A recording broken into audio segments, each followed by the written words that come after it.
Have you ever crossed paths with someone from your past, someone whose presence carries both memory and pain, and wondered whether fate was bringing them back for closure or for a second chance?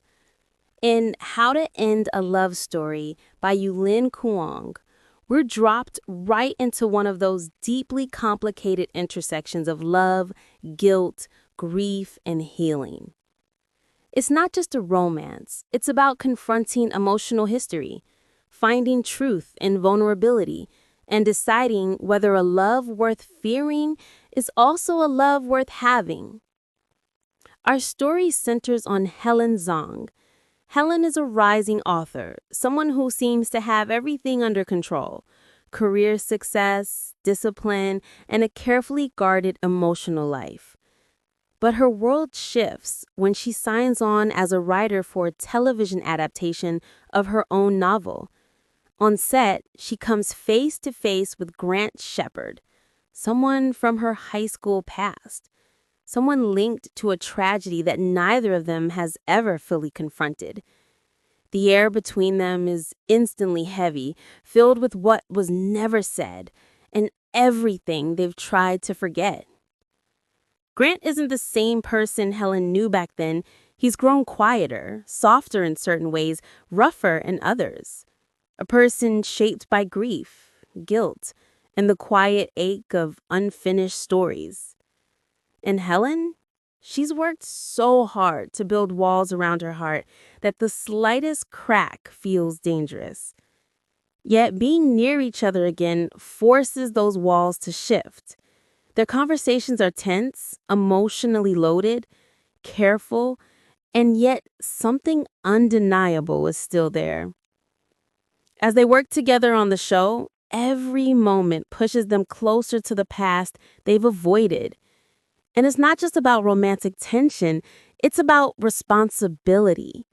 It's about who they were when everything fell apart and who they're trying to become now.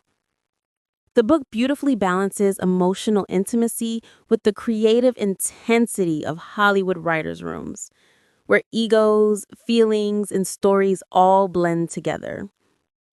One of the most compelling parts of this story is how real the emotional journey feels. There are no grand gestures or easy resolutions.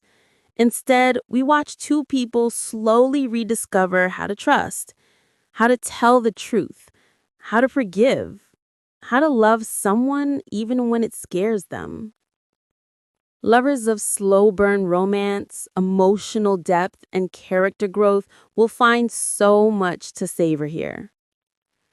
By the time we reach the heart of the story, we realize that this isn't just about how to end a love story, but how to rewrite one. How to let love transform rather than destroy. And how to accept that sometimes the person who knows your darkest memories is also the one who can help you heal from them. If you enjoy romances that are thoughtful, beautifully written, emotionally layered, and anchored in real human complexity, How to End a Love Story is absolutely worth your time. It's tender, it's heartfelt, and it lingers long after the final page. If this story touched something inside you already, just from hearing this, then the full audiobook will speak to your heart even louder. Go listen to the full audiobook and experience every quiet moment, every breath, every soft heartbreak turn into something hopeful. Thanks for listening. And if you'd like more audiobook summaries like this, be sure to like, subscribe, and let me know which story you'd like to explore next.